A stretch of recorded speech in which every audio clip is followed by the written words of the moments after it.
Hello student, हम last class में बात कर रहे थे एरर्स इन मेजरमेंट।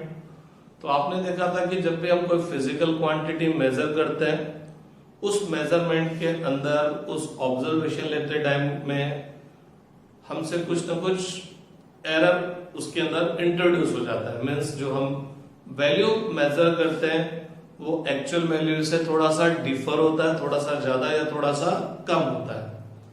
और इस वजह से क्या होता है कि अपन ने क्वांटिटी को, फिजिकल क्वांटिटी को मेजर किया और जब अपन उसके बिहाव पर दूसरी क्वांटिटी फाइंड आउट करते हैं तो उसके अंदर भी क्या हो जाती है, एरर इंट्रोड्यूस हो जाती है। बोले तो एक क्वांटिटी को मेजर करने पर जो एरर इंट्रोड्यूस हुई वो एरर अदर क्वांटिटीज में भी क्या हो जाती है, प्रोपोगेट हो जाती है। मतलब समझिएगा, फॉर एग्जाम्पल ये सर्कल है, ठीक है ना। मेरे से बोला गया सर्कल की रेडियस फाइंड आउट करो, तो मैंने सर्कल की रेडियस फाइंड आउट कर ली 2 सेंटीमीटर, 2.2 सेंटीमीटर जो भी आनी थी। लेकिन एक्चुअल में जो मैंने मेजर किया वो मेजर्ड वैल्यू इसकी जो एक्चुअल रेडियस है उससे थोड़ा सा डिफर होगा, थोड़ा कम या थोड़ा ज्यादा हो सकता है। अब मैंने मेजर तो किया रेडियस, अब इस रेडियस से मैं इस सर्कल का क्या फाइंड आउट करना चाहता हूं, एरिया। तो एरिया क्या होगा, पाई आर स्क्वायर। और पता लगा जो मैंने रेडियस फाइंड आउट किया था ये एक्चुअल जो रेडियस थी उससे थोड़ा सा डिफर था। अब जब ये आर की वैल्यू एक्चुअल वैल्यू से अलग है तो एरिया भी जो मैं इस फॉर्मूले से कैलकुलेट करूंगा वो एक्चुअल एरिया से थोड़ा सा क्या आएगा, अलग आएगा। मीन्स एक क्वांटिटी को मेजर किया उसके अंदर जो एरर आई वो एरर इस के अंदर भी क्या हो गई, इंट्रोड्यूस हो गई। बोले तो इसकी एरर इसके अंदर क्या हो गई, प्रोपोगेट हो गई। अपन ने कोई रेक्टेंगल लिया, इसकी लेंथ फाइंड आउट की, इसकी ब्रेथ फाइंड आउट की।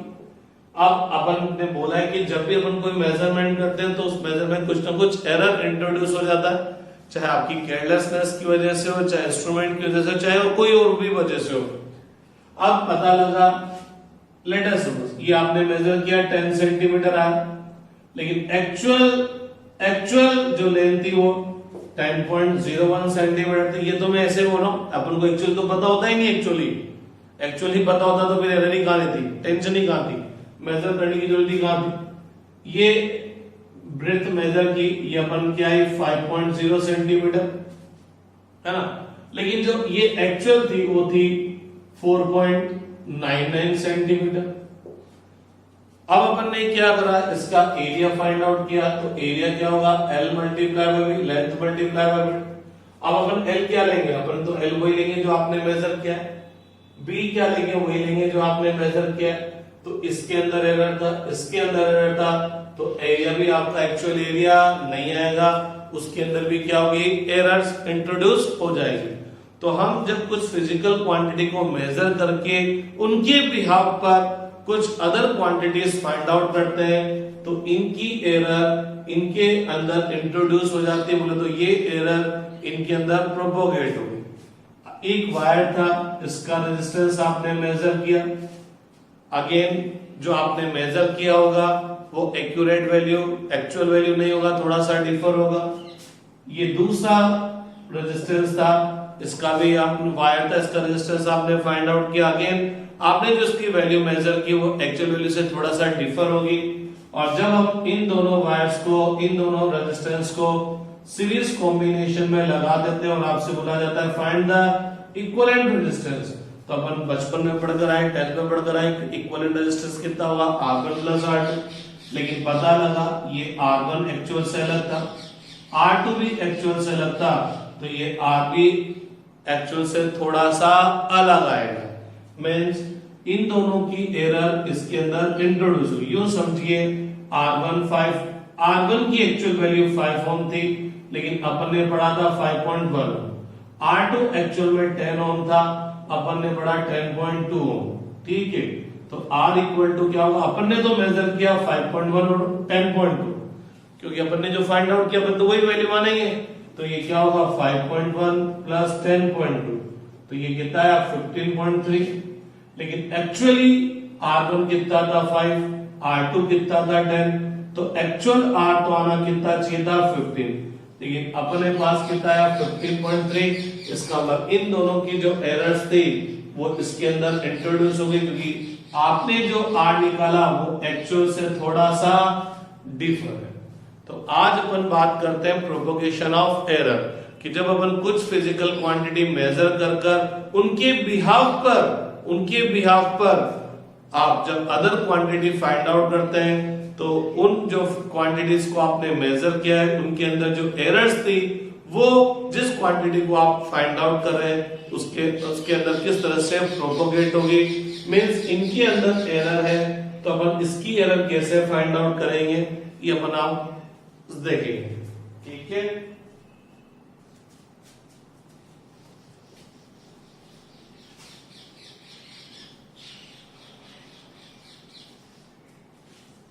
तो आज डिस्कस करते हैं अपन प्रोपेगेशन ऑफ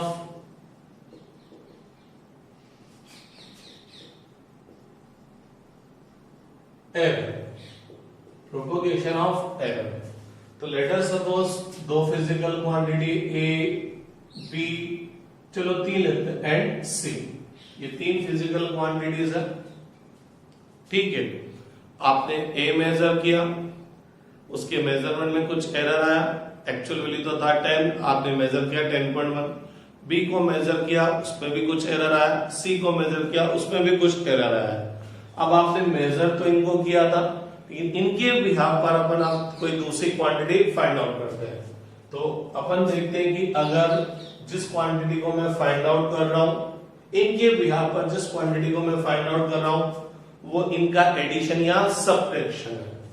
तो अपन बात करते हैं इफ इनके बिहाफ पर लेट अस सपोज मैंने जो क्वांटिटी फाइंड आउट की उसको नाम दिया मैंने z equal to a plus B minus C. तो z इनका एडिशन और सबट्रैक्शन है। तो इस a के अंदर एरर है, b के अंदर भी एरर है, c के अंदर भी एरर है।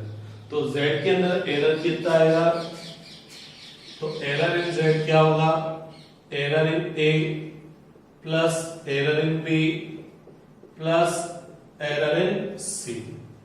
मीन्स अगर क्वांटिटी सबट्रैक्ट हो रही है तो एरर्स तो हमेशा एड होगी, क्योंकि इसकी एरर और इसकी एरर जो होगी मिलकर जो नेट एरर आएगी वो इन दोनों का क्या आएगी, सम आएगी। अभी अपन न्यूमेरिकल सोल्व करेंगे, उससे आपको और समझ में आ जाएगा, ठीक है। सेकंड पॉइंट देखते हैं, इफ z इन दोनों क्वांटिटीज का मल्टीप्लीकेशन और इसका डिवीजन है। ये तो बात हुई थी एडिशन सबट्रैक्शन, अब मैं बात कर रहा हूं मल्टीप्लीकेशन और डिवीजन। तो जब z इनका एडिशन या सबट्रैक्शन था तो मेरे पास डायरेक्ट z की एब्सोल्यूट मीन एरर है, इसको अपन एब्सोल्यूट मीन एरर बोलेंगे, वो इन तीनों की जो एब्सोल्यूट मीन एरर है उसका सम है। लेकिन जब ये z इनका मल्टीप्लीकेशन और डिवीजन है तो अपन को z के अंदर एरर फाइंड आउट करनी है। तो अपन z के अंदर एरर डायरेक्ट फाइंड आउट नहीं करेंगे, पहले अपन z की क्या फाइंड आउट करेंगे, रिलेटिव एरर फाइंड आउट करेंगे। तो रिलेटिव एरर इन z क्या होगा, mean absolute error upon actual value equal to mean absolute error in a upon actual value of A, mean absolute error in B upon actual value of B, plus mean error of C, mean absolute error of C upon its actual value। तो फिर गजब की बात क्या है कि जब मैं Z की रिलेटिव एरर फाइंड आउट कर रहा हूं, ये रिलेटिव एरर का फाइंड आउट करूंगा जब क्वांटिटीज मल्टीप्लीकेशन और डिवीजन में है। तो पता लगा A का रिलेटिव एरर प्लस बी का रिलेटिव एरर प्लस सी का रिलेटिव एरर। बच्चों को लगता है कि जब मल्टीप्लिकेशन है तब तो एडिशन होना चाहिए और जब डिवीजन है तब सबट्रैक्शन। आप अभी से समझ लीजिए कि जब मैं एक क्वांटिटी मेजर किया उसमें एरर आया, दूसरी क्वांटिटी मेजर किया उसके अंदर एरर आया, और उनकी किसी रिलेशन से, उनके चाहे एडिशन से, चाहे सबट्रैक्शन से, चाहे मल्टीप्लिकेशन डिवीजन से अदर क्वांटिटी के अंदर एरर फाइंड आउट करूंगा तो इनकी एरर हमेशा ऐड होगी। एक की एरर दूसरे की एरर, एक क्वांटिटी मेजर किया उसके अंदर एरर आई, दूसरी क्वांटिटी मेजर किया उसके अंदर एरर आई। अब उनके बिहाफ पर जब भी मैं कोई थर्ड या फोर्थ क्वांटिटी फाइंड आउट करूंगा तो उसकी एरर फाइंड आउट करते टाइम पर हमेशा इनकी एरर्स क्या होगी, ऐड होगी। बोले तो एरर्स हमेशा ऐड होती है, सब्ट्रैक्ट नहीं होती है। तो चाहे मल्टीप्लिकेशन में हो चाहे डिवीजन में हो। बहुत सी बार क्या होता है कि आपको दे दिया जाएगा z equal to a power n, b power n, c power r। ठीक, बोले तो इनकी पावर्स भी आपको दे दी। बोले तो a square b square c cube ऊपर भी आ सकता है, ये भी नीचे आ सकता है। ठीक है ना। तो अब z के अंदर क्या होगा, तो रिलेटिव एरर ऑफ z किसके इक्वल होगा, ये जो पावर है ये पावर आगे आ जाएगा, relative error of a plus n relative error of b plus relative error of c, relative error of c। ठीक है, तो पावर्स जो होगी वो इनकी रिलेटिव जो एरर्स होगी उनके मल्टीप्लिकेशन में आएगी, लेकिन डिवीजन है तो भी किस में आएगा भैया, प्लस में आएगा। ठीक है, अब आप चाहें तो इन रिलेटिव एरर्स को परसेंटेज में लिखना पसंद करें तो परसेंटेज में लिख सकते हैं।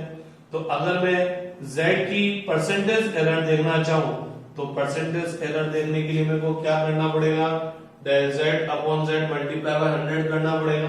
तो मैं इस इक्वेशन को 100 से मल्टीप्लाई कर दूं, चलो इधर del z upon z multiply by 100 equal to क्या हो जाएगा, del a upon a multiply by 100 plus del b upon b multiply by 100 plus del c upon c multiply by 100। तो ये क्या हो गया, परसेंटेज एरर इन z।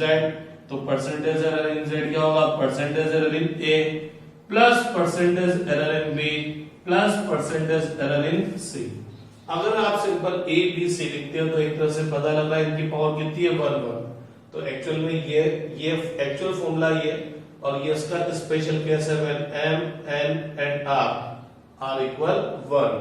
ठीक, similarly यहां परसेंटेज एरर देखते हैं तो परसेंटेज एरर इन z क्या होगा, m percentage error in a plus power n percentage error in b plus r percentage error in c। शुरू में बाउंसर ही जाएगा, ये समझ में नहीं आता क्या भला है। एक्चुअल में एरर छोटा मोटा खेल भी नहीं है, इसके लिए बेसिकली एक्चुअल में आपको एक्सपेरिमेंट करने पड़ते हैं। जब आप लेबोरेटरी में जाके एक्सपेरिमेंट करते हैं तब आपको पता लगता है कि ये एरर का मीनिंग क्या है। कि अपन जब किसी चीज को मेजर करते हैं तब एक बार मेजर करते हैं तब अलग आता है, दूसरी बार मेजर करते हैं तब अलग आता है। तब आपको पता लगेगा कि हाँ भाई हर बार रीडिंग थोड़ी अलग अलग आती है, इसका मतलब हर बार कुछ ना कुछ एरर उसके अंदर इंट्रोड्यूस होती है। तो थोड़ा थोड़ा ही समझ में आएगा, न्यूमेरिकल करेंगे तो थोड़ा ज्यादा समझ में आएगा, टाइम लगेगा इसको समझ में आने में। इसलिए घबराना मत कि यार एरर तो कुछ समझ में नहीं है। जैसे जैसे आप फिर आगे पढ़ते जाएंगे, स्कूल के अंदर लेबोरेटरी में जाएंगे, तब आपको एरर्स के बारे में थोड़ा ज्यादा समझ में आएगा। अभी थ्योरेटिकली तो ये थोड़ा कम समझ में आता है।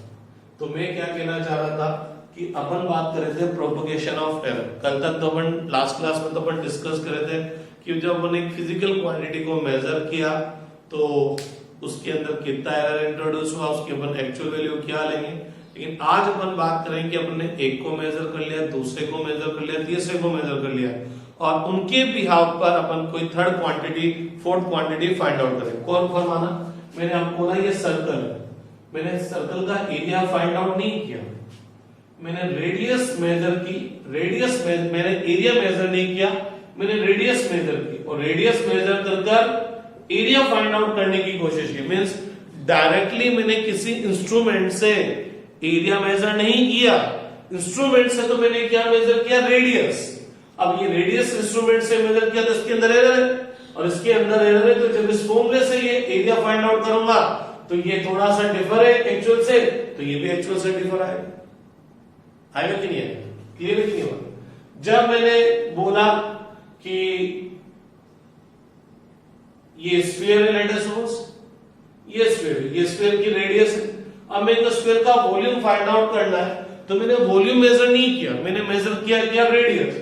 अब मैं वो स्फीयर है, इसका वॉल्यूम फाइंड आउट करना है, तो मेजर तो मैंने रेडियस किया था, अब आर की वैल्यू लिखूंगा तो आर की वैल्यू एक्चुअल वैल्यू से थोड़ी सी अलग होगी, तो वॉल्यूम भी एक्चुअल वैल्यू से थोड़ा सा अलग आएगा। बोले तो जब आपने एक क्वांटिटी को मेजर किया, दो क्वांटिटी को मेजर किया और उनके बिहाफ पर आप अदर क्वांटिटी फाइंड आउट कर रहे हैं, उस अदर क्वांटिटी को मेजर नहीं कर रहे, उनके फॉर्मूले के through other quantity find out कर रहे हैं, तो जिनको आपने मेजर किया था उनमें एरर थी, तो जब आप किसी फॉर्मूले के थ्रू आप अदर क्वांटिटी को फाइंड आउट करने की कोशिश करेंगे तो उसके अंदर भी एरर आएगा। इसी चीज को बोलते हैं propagation of error. Error propagate हो गई कि इनके अंदर एरर थी, इसके अंदर एरर थी, और इनके किसी फॉर्मूले से इनके मल्टीप्लिकेशन, डिवीजन, सब्ट्रैक्शन, एडिशन से करके जो अदर क्वांटिटी फाइंड आउट की तो उसके अंदर कितनी एरर आएगी। तो मैंने z मेजर नहीं किया, मैंने किसी इंस्ट्रूमेंट से z मेजर नहीं किया है, मैंने a मेजर किया है, b मेजर किया है, c मेजर किया है, ये कोई सी भी फिजिकल क्वांटिटी हो सकती है, a मेजर किया, b मेजर किया, c मेजर किया है, तो मेजर तो मैंने इनको किया है। अब इस फॉर्मूले से मैं z फाइंड आउट करना चाहता हूं, तो जब मैं इस फॉर्मूले से z फाइंड आउट करूंगा तो z के अंदर एरर कितना आएगा, error in a plus error in b plus error in c। Errors हमेशा ऐड होती है। अब मैंने a मेजर किया, b मेजर किया, c मेजर किया, इनका मल्टीप्लिकेशन आया, डिवीजन आया, इसके थ्रू मेरे को क्या फाइंड आउट करना था, z मेजर नहीं किया, तो z के अंदर जो एरर आएगा वो क्या आएगा, रिलेटिव एरर फाइंड आउट करेंगे पहले, del z upon z, formula याद हो जाएगा अपने आप, relative error in a plus relative error in b plus relative error in c, और परसेंटेज की बात करेंगे तो इसकी परसेंटेज एरर, इसकी परसेंटेज एरर प्लस इसकी, और अगर यहाँ पावर्स है तो ये पावर्स रिलेटिव एरर के साथ क्या हो जाएगी, मल्टीप्लाई हो जाएगी। हेलो स्टूडेंट, अब अपन एरर्स पर बस न्यूमेरिकल सोल्व करते हैं। मैंने आपको एक पीडीएफ शीट आपको व्हाट्सएप कर दी थी, तो और आपसे बोला था कि आप उन क्वेश्चंस को डिक्टेट कर लीजिए, तो आप अपना रजिस्टर्स बाहर निकाल लीजिए, क्योंकि मैं क्वेश्चंस बोर्ड पे नहीं राइट डाउन करूंगा, बोलूंगा तो आपको लिखा हुआ आपको समझ में आ जाएगा, ठीक है। In an experiment of simple pendulum student made several और observation for the period of oscillation. तो क्या होता है, एक एक्सपेरिमेंट है जिसमें क्या होता है, एक स्टूडेंट सिंपल पेंडुलम क्या होता है कि अपन एक थ्रेड लें, धागा लें, उसके एक एंड को नेल से, कील से दीवार पे लगा दिया और बांध दिया, और दूसरे एंड पर क्या कर दिया, एक सॉलिड बॉडी, छोटी सी सॉलिड बॉडी सस्पेंड कर दी। तो ये थ्रेड था, इसके एक एंड को अपन ने रिजिड सपोर्ट से कनेक्ट कर दिया, और दूसरे एंड पर एक छोटी सी बॉडी, बॉल टाइप की सॉलिड बॉडी इस पे हैंग कर दी। अब अपन इसको जब इधर से डिस्प्लेस करके छोड़ते हैं तो ये क्या होता है, वापस आता है, फिर इधर जाता है, फिर वापस आता है, तो ये इस पॉइंट के about to and fro motion करता है, ऑसिलेशन करता है। तो जब ये इधर से गया, वापस आया, इधर गया, वापस आया, और जैसे वापस ये अपना मोशन रिपीट करेगा उसको अपन क्या बोलते हैं, ऑसिलेशन। तो एक स्टूडेंट क्या करता है, सिंपल पेंडुलम में का जो ऑसिलेशन है इसके टाइम पीरियड को मेजर करने के लिए वो एक्सपेरिमेंट परफॉर्म करता है। टाइम पीरियड क्या होगा, time taken to complete one oscillation. घबराने की जरूरत नहीं, आप सोचिए सर सिंपल पेंडुलम तो हमको समझ में नहीं आ रहा, ऑसिलेशन समझ में नहीं आ रहा, टाइम पीरियड समझ में नहीं आ रहा, कोई बात नहीं, पूरा एक चैप्टर है आपके, वहां पर अपन ढंग से पढ़ेंगे। ये तो जस्ट मैं आपको आइडिया दे रहा हूं। तो वो स्टूडेंट क्या कर रहा है, इसका जो एक ऑसिलेशन है, इस ऑसिलेशन को कंप्लीट करने में जो टाइम लगता है, जिसको बोलते हैं टाइम पीरियड, उसको कैलकुलेट करना चाहता है। तो पता लगता है वो डिफरेंट ऑब्जर्वेशन लेता है, तो उसको पता लगता है इसका टाइम पीरियड डिफरेंट डिफरेंट मिलता है। तो in an experiment of simple pendulum a student made several observation for the period of oscillation, जिसको टाइम पीरियड भी बोल सकते हैं। His readings turned out to be, एक बार उसकी जो रीडिंग आई वो कितनी आई 2.63 सेकेंड। दूसरी बार जब उसने फिर इसी एक्सपेरिमेंट को परफॉर्म किया तो अब की बार जो टाइम पीरियड आया वो कितना है 2.56 सेकेंड। थर्ड बार फिर परफॉर्म किया तो कितना टाइम पीरियड आया 2.42 सेकेंड। फिर एक और बार परफॉर्म किया तो कितना टाइम पीरियड आया 2.71 सेकेंड। फिर एक और बार परफॉर्म किया तो कितना आया 2.80 सेकेंड। तो उसने इसका टाइम पीरियड फाइंड आउट करने के लिए 5 बार ऑब्जर्वेशन किया। एक बार उसको ऑब्जर्वेशन ये मिला टाइम पीरियड का, एक बार ये मिला, एक बार ये, एक बार ये, एक बार ये। तो जैसा अपन बोलते हैं किसी भी क्वांटिटी को आपको मेजर करना है तो अपन मोर देन 1 टाइम्स मेजर करते हैं, क्योंकि हर बार मेजरमेंट करते टाइम पर उसमें कुछ ना कुछ एरर इंट्रोड्यूस हो जाता है। तो नो डाउट उसने इसी चीज को, इसी का ऑसिलेशन 5 बार मेजर किया, लेकिन हर बार उसको क्या मिला अलग अलग वैल्यू मिला। ठीक है, तो इसका मतलब हर रीडिंग के अंदर, हर ऑब्जर्वेशन के अंदर कुछ ना कुछ एरर होगी। एक्चुअल टाइम पीरियड अलग होगा, लेकिन उसने जो कैलकुलेट किया वो थोड़ा एक्चुअल वैल्यू से थोड़ा सा डिफर है। तो सबसे पहले अपन को फाइंड आउट करना है मीन पीरियड ऑफ ऑसिलेशन। तो मीन पीरियड ऑफ ऑसिलेशन या most possible value, most possible period of oscillation क्या होगा। तो अपन ने बोला था कि जब भी हम किसी फिजिकल क्वांटिटी को मेजर करते हैं तो मोर देन 1 टाइम मेजर करते हैं, क्योंकि हर बार कुछ ना कुछ एरर हो जाता है। तो अगर उसकी एक्चुअल वैल्यू या most possible value find out करनी है तो जितनी आपने ऑब्जर्वेशन ली उन सबका क्या फाइंड आउट करना पड़ेगा मीन। तो आप जब ये values T1, T2, T3, T5 की वैल्यू यहां सब्स्टिट्यूट करेंगे, इन सबको ऐड करेंगे तो ये आएगा 13.12 सेकेंड अपॉन 5। तो जब आप उसको 13.12 को जब T1, T2, T3, T4 का वैल्यू सब्स्टिट्यूट कर ऐड करेंगे इन सबको तो ये आएगा 13.12, और 13.12 को जब आप 5 से डिवाइड करोगे तो ये आएगा 2.624 सेकेंड। तो जब आपने इसको इससे डिवाइड किया तो ये कितना है 2.624 सेकेंड। लेकिन गौर फरमाइएगा आपकी सारी ऑब्जर्वेशन में जो वैल्यूज आ रही है उसमें डेसिमल के केवल कितने डिजिट्स आ रहे हैं, आगे 2 डिजिट्स आ रहे हैं। डेसिमल के आगे केवल कितने डिजिट्स आ रहे हैं 2 डिजिट्स आ रहे हैं, लेकिन यहाँ डेसिमल के आगे कितने डिजिट आ रहे हैं 3 डिजिट आ रहे हैं। तो अपन क्या करेंगे इस आगे के डिजिट को हटाएंगे, राउंड ऑफ करेंगे तो 2 डिजिट में ये 2 है और ये 4 है, तो इसके आगे का डिजिट कितना है 4, बोले तो 5 से कम है, और 5 से कम होगा तो ये वाला इसके पहले वाला डिजिट एज इट इज ही रह जाएगा। तो मीन ऑसिलेशन कितना आएगा या actual value of mean period of oscillation कितना आएगा 2.62, या मैं बोल सकता हूं most possible period of oscillation कितना आएगा 2.62 सेकेंड। सेकेंड क्वेश्चन में, सेकेंड ऑप्शन में क्या बोलता है ये, आपको क्या फाइंड आउट करना है absolute error in each reading. तो हर रीडिंग के अंदर एब्सोल्यूट एरर फाइंड आउट करना है। तो आपको पता है एब्सोल्यूट एरर किसके इक्वल होगा, एक्चुअल वैल्यू माइनस ऑब्जर्वेशन में नहीं यार TI लिखा है, iPhone number of observation means first है तो T1, सेकंड है तो T2, थर्ड है तो T3। तो फर्स्ट ऑब्जर्वेशन के अंदर एरर कितना आएगा 2.62 माइनस 2.631 तो कितना देगा 0.01 सेकेंड। ये ज्यादा है लेकिन मैं मैग्नीट्यूड ले रहा हूं तो माइनस की जगह क्या हो जाएगा प्लस। सेकेंड ऑब्जर्वेशन में जो एरर आएगा वो कितना आएगा T एक्चुअल वैल्यू कितना है 2.62, मेजर्ड वैल्यू कितना था 2.56, तो सबट्रैक्ट करेंगे तो कितना आएगा 0.06 सेकेंड। थर्ड ऑब्जर्वेशन में एरर कितनी आएगी, इसमें से उसको सब्ट्रैक्ट करेंगे तो मेरे को साफ दिख रहा है 0.20 सेकंड।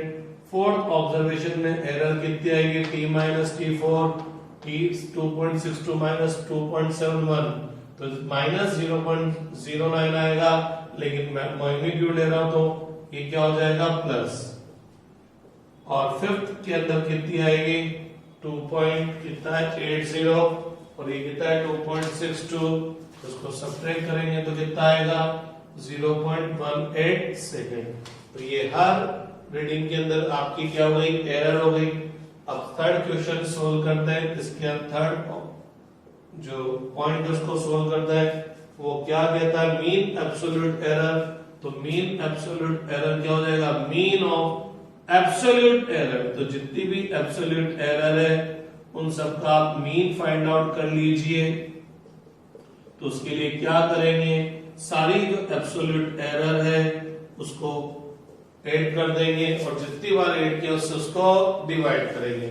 तो डेल्टा D1 क्या है 0.1, डेल्टा T2 0.06, तो ये कितना हो जाएगा 0.07, डेल्टा 3 0.020, तो 0.07 प्लस 0.20 0.27, ये ऐड कर देंगे तो 0. कितना हो जाएगा 27 में ये 9 ऐड करेंगे तो 36, 0.36, 0.36 में 0.54 ऐड करेंगे तो 0. क्या हो जाएगा 54 सेकेंड अपॉन 5।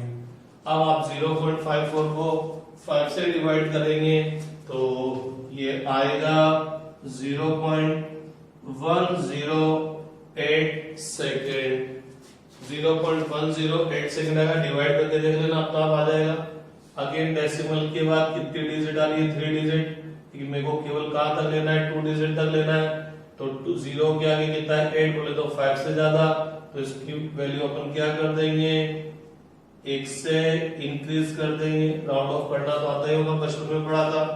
तो ये आपकी क्या गई मीन एब्सोल्यूट एरर, ये आपकी क्या गई भाई मीन एब्सोल्यूट एरर।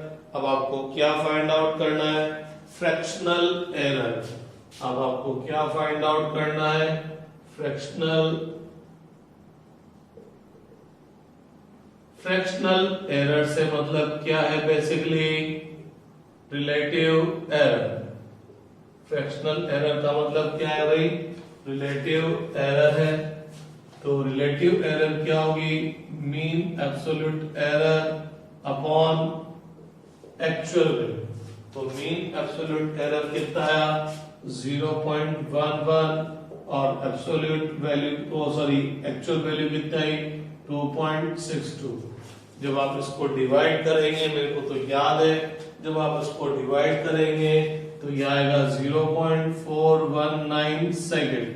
कितना आएगा 0.4 इससे डिवाइड करेंगे तो 0.0419 सेकेंड आएगा। लेकिन मेरे को डेसिमल के कितने तक का डिजिट चाहिए, आप डिवाइड करना, छोटा मोटा डिवीजन ही अच्छा खासा टाइम लगेगा। तो ये आएगा 0.0419 सेकेंड। मेरे को डेसिमल के केवल कितने डिजिट तक चाहिए 2 डिजिट तक।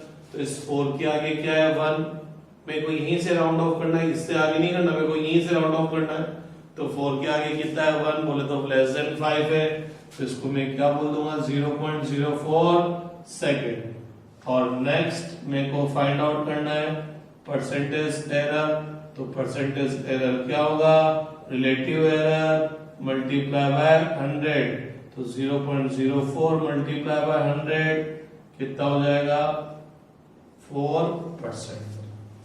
तो इस तरह से अपन एक्चुअल वैल्यू फाइंड आउट करेंगे, एब्सोल्यूट एरर फाइंड आउट करेंगे, mean absolute error find out करेंगे, रिलेटिव एरर और परसेंटेज एरर फाइंड आउट करेंगे।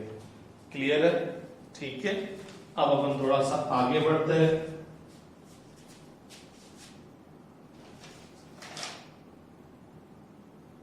रब कर दो।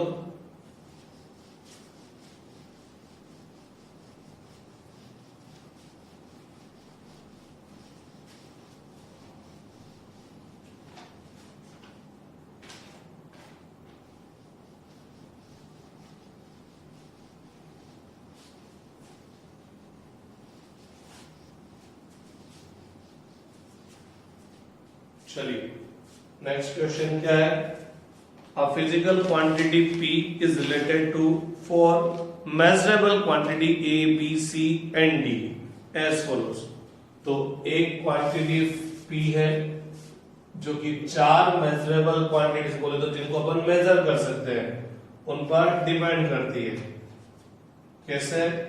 P equal to a cube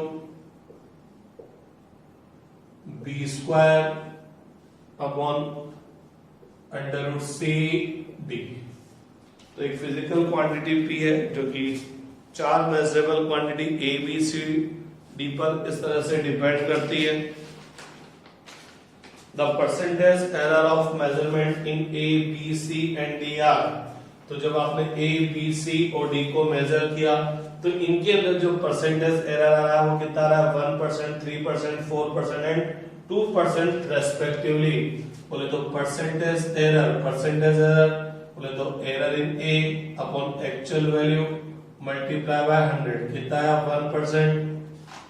B के अंदर जो परसेंटेज एरर इन B आया वो कितना आया? Delta B upon B multiply by 100 कितना आया? 3%। C का जो परसेंटेज एरर है तो error in C upon actual value multiply by 100 कितना आया? 4%। और D का जो परसेंटेज एरर आ रहा है वो कितना आ रहा है? 2%। तो A को मेजर किया, B को, C को, D को, इन सब के अंदर क्या आ रही है? एरर आ रही है। इनकी परसेंटेज एरर आपको गिवन है। अब आपको फाइंड आउट करना है परसेंटेज एरर इन P। तो इनकी जो एरर्स है उसकी वजह से P के अंदर भी एरर इंट्रोड्यूस होगा, क्योंकि अपन ने major A, B, C, D को किया, P को मेजर नहीं किया। P अपन इनको मेजर करके फाइंड आउट करना चाह रहे हैं, इस फॉर्मूले के थ्रू इस P को फाइंड आउट करना चाह रहे हैं। तो जो इनके अंदर एरर्स आएगी तो P के अंदर भी एरर आ जाएगा। तो एरर इन P क्या होगा? क्योंकि ये इन क्वांटिटीज का मल्टीप्लिकेशन डिवीजन है तो अपन को सबसे पहले फाइंड आउट करना पड़ेगा फ्रैक्शनल एरर। तो फ्रैक्शनल एरर क्या होगा या रिलेटिव एरर क्या होगा? A पावर 3 है तो पता लगा पावर्स क्या हो जाती है?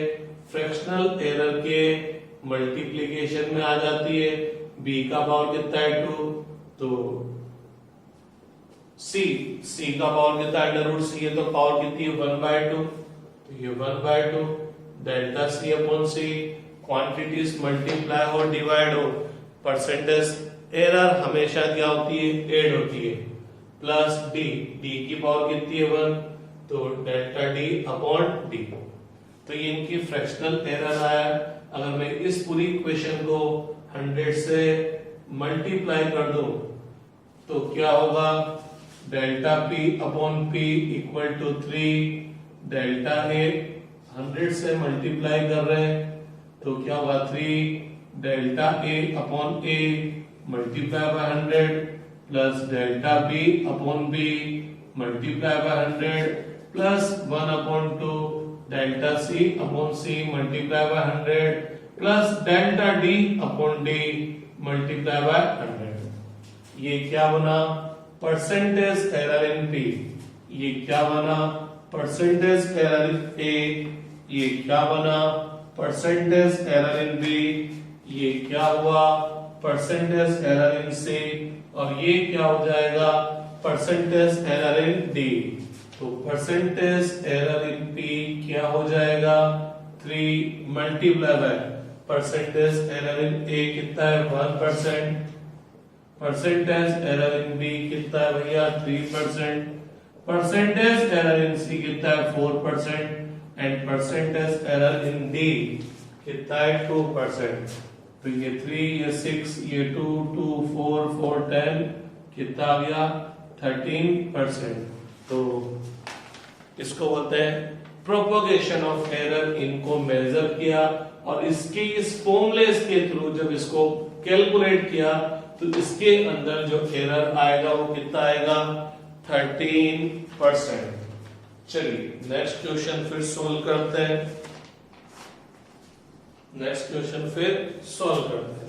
मैं आपको याद दिला दूं, ये फॉर्मूला हमने देखा था z equal to a power m b power n c power r।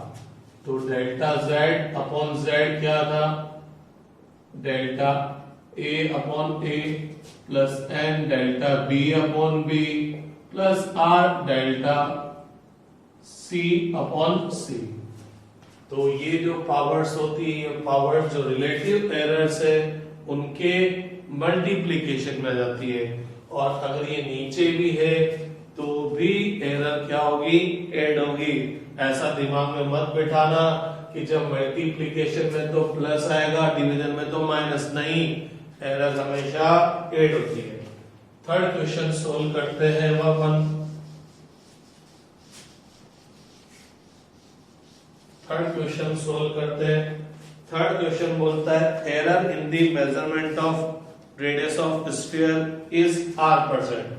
ये स्फीयर है, इसकी जब रेडियस मेजर की गई तो इसके अंदर जो परसेंटेज एरर आया मेजरमेंट करते टाइम पर, परसेंटेज एरर इन रेडियस कितना, 1%। The error in the calculated value of its volume will be. तो अब आपको फाइंड आउट करना है the error in the calculated value of volume will be. तो आपने क्या करा, रेडियस मेजर किया, और रेडियस मेजर करके आपने इस स्फीयर का वॉल्यूम फाइंड आउट किया। तो calculated value of volume, measured value of volume नहीं, कैलकुलेटेड, मेजर तो आर किया और इसको कैलकुलेट किया किस फॉर्मूले से, स्फीयर का वॉल्यूम कितना होता है, 4/3 पाई आर क्यूब। तो नो डाउट जब रेडियस के मेजरमेंट में कुछ एरर है तो इस फॉर्मूले के थ्रू जब वॉल्यूम फाइंड आउट करेंगे उसमें भी कुछ एरर आएगा। तो एरर इन वॉल्यूम वी क्या होगा, एरर इन 4, या यूं बोलना चाहिए क्योंकि ये 4/3 पाई आर क्यूब है, तो अपन सबसे पहले फाइंड आउट करेंगे रिलेटिव एरर। रिलेटिव एरर, तो रिलेटिव एरर क्या होगा, रिलेटिव एरर ऑफ 4। अरे 4 तो प्योर नंबर है, ये कोई फिजिकल क्वांटिटी तो है नहीं जिसको मेजर करेंगे, तो इसका जो एरर आएगा वो कितना आएगा, 0। 3b नंबर है, इसका भी एरर कितना आएगा, 0। पाई भी नंबर है, इसका एरर 0। बोले तो जो प्योर नंबर्स है उनके अंदर कोई भी एरर इंट्रोड्यूस नहीं होगा, क्योंकि आप उनको मेजर थोड़ी करते हो, क्योंकि वो तो नंबर। तो ये 0 + 0 + 0 तो 0 हो गया, प्लस r पावर 3 है, तो पावर क्या हो जाएगी, मल्टीप्लीकेशन में आ जाएगी किसके, रिलेटिव एरर के।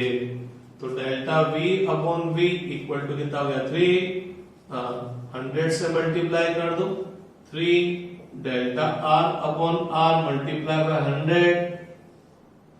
परसेंटेज एरर इन ए कितना है, 1%। तो percentage error in calculated value of volume कितनी हो जाएगी, 3%। ठीक है,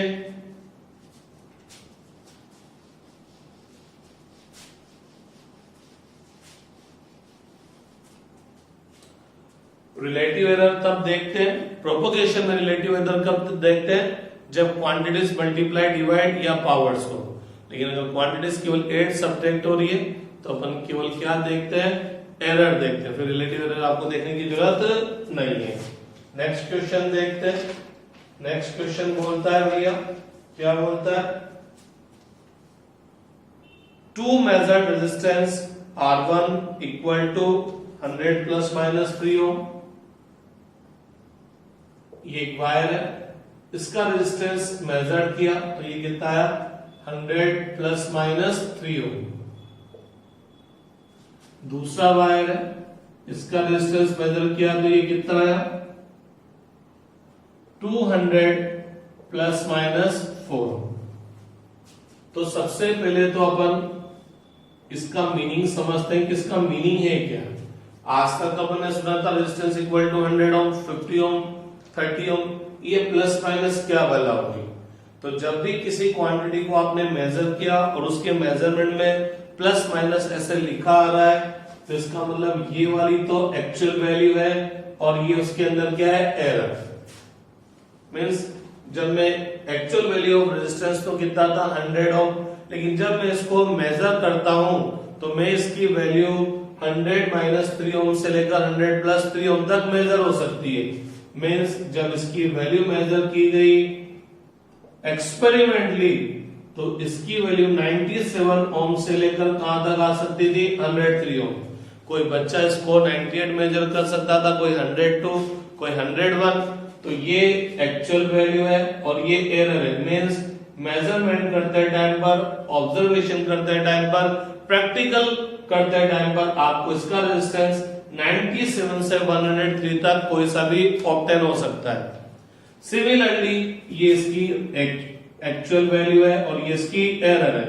इसका एक्चुअल रेजिस्टेंस तो 200 ओम है, लेकिन जब हम इसको प्रैक्टिकली इसको मेजर करने की कोशिश करते हैं तो इसकी वैल्यू 200 माइनस 4 ओम से लेकर 200 प्लस 4 ओम बोले तो 196 से लेकर 204 ओम तक आ सकती है। अब आपको बोला गया कि to measure resistance R1 equal to 100 plus minus 3 ohm and R2 equal to 200 plus minus 4 ohm are connected in series. What is the equivalent resistance with the what are connected in series? अब इन दोनों resistance को क्या कर दिया, series combination में connect कर दिया।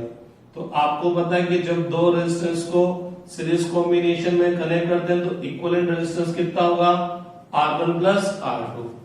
तो अब आपको ये फाइंड आउट करना है कि ये जो इक्विवेलेंट रेजिस्टेंस है इसकी एक्चुअल वैल्यू क्या होगी और इसकी एरर लिमिट क्या होगी बोले तो इसकी रेंज कहां से कहां तक हो सकती है।